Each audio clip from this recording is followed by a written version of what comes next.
Hi hello வணக்கம் பாப்பாஸ் and குட்டீஸ். இது உங்களுக்கான சேனல் பாப்பா ஸ்டோரிஸ்.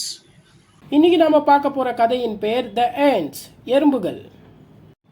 ஒரு பெரிய எறும்பு புத்துல ரெண்டு அழகான எறும்பு கூட்டங்கள் வாழ்ந்திருந்ததாம். ஒரு நாள் தன்னுடைய பசிக்காக ரெண்டு பெரிய எறும்பு கூட்டங்களும் தனித்தனியா பிரிஞ்சு போகி தன்னுடைய பசிக்காக இறைய தேடி போச்சான். அப்படி தேடி போன கொஞ்ச நேரத்திலேயே தன்னுடைய பசிக்காக இறைய கண்டுபிடிச்சதான் அந்த கருப்பு எறும்பு.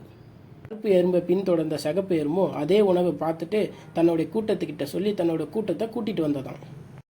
அந்த சிகப்பு எறும்புகள் வர்றதுக்கு முன்னாடியே இன்னொரு குழுக்களான அந்த கருப்பு எறும்புகள் அந்த உணவை ஆல்ரெடி சாப்பிட்டுக்கிட்டு இருந்ததாம். இதை பார்த்த சிகப்பு எறும்பு கருப்பு எறும்பை பார்த்து நிறுத்துங்க அப்படின்னு சொல்லிச்சான். இதை பார்த்த கருப்பு எறும்பு ஏன்னு கேட்டுச்சான். அதுக்கு சிகப்பு எறும்பு, நாங்க பார்த்து வச்சிருந்த உணவை தான் இப்போ நீங்க சாப்பிட்றீங்க, அதனால அந்த உணவு எங்களுக்கு தான் சொந்தம்னு சொன்னிச்சான். இதுக்கு கருப்பு எறும்பு, நோ இல்லை, நாங்க பார்த்ததை தான் நீங்க பார்த்துருக்கீங்க, நாங்க தான் ஃபர்ஸ்ட் சாப்பிட ஆரம்பிச்சோம், அதனால இந்த உணவு முழுசா எங்களுக்கு தான் அப்படின்னு சொல்லி பேசிக்கிட்டு இருந்த எறும்புகளுக்குள்ள கொஞ்சம் கைகலப்பாச்சான். கைகலப்பு பெரிய சண்டையாச்சான். அந்த சண்டைகள் முடிவில் கருப்பெரும்பு தான் ஜெயிச்சுதான். சிகப்பெரும்பு தோத்து பயந்து ஓடி போச்சான்.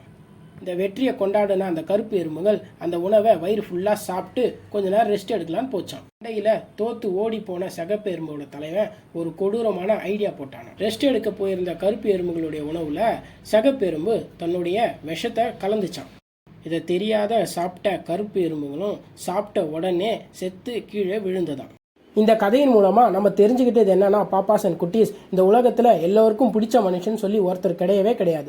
ஒரு சிலருக்கு நம்மளை பிடிக்கும், ஒரு சிலர் நம்மளை பிடிக்கவே பிடிக்காது, ஏன் அழிச்சிடணும் கூட நினைப்பாங்க. அப்படி நம்மளை பிடிக்காத மனுஷங்களை ஒத்தி வச்சுட்டு நம்மளை பிடிச்ச மனுஷங்களுக்காக நேர்மையா வாழ்றது மூலயமா ஒரு சிறந்த வாழ்க்கையை நம்ம வாழ முடியும். அதே நேரத்தில் இந்த கதையில் வர மாதிரி ஒரு மனித இனத்துக்குமே இது நடந்திருக்கு. அது எந்த இனம்னு சொல்லிட்டு கமெண்ட்ல கமெண்ட் பண்ணுங்க. தேங்க்யூஸ்.